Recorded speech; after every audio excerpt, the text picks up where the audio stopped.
The city of Spokane is making progress on a law that seeks to update its regulations for heated sidewalks. The law is now being called Hank's Law after Zach Harper's dog, who was electrocuted here last winter outside the Washington Trust Bank.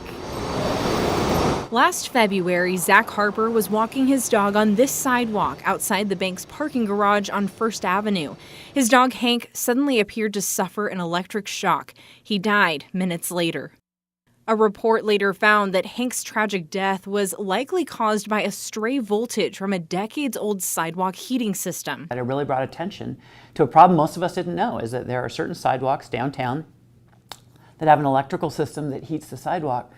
But if they were put in quite a while ago, there was no requirement to have a cutoff switch when it shorted out. Spokane City Council member Brian Beggs has worked with the dog's owner to create a law that changes this. Hank's Law would require all systems be upgraded with ground fault protections, which would shut them off if there was a stray voltage. It would also create an inventory of properties with de-icing and snowmelt systems by requiring property owners to register with the city engineer. Usually when we update the safety codes, it's just for all new buildings going forward. But this one was serious enough that we went back in time and said, no, everybody has to do it. That should never happen again, which is a win for everyone, including the building owners. They don't want to have to deal with that as well. The law has been reviewed by a committee and is expected to receive full support from the City Council when it's placed on the agenda. Zach has been a great advocate for the change, and I would say he's been very level-headed about it, yet also grieving for his lost pet.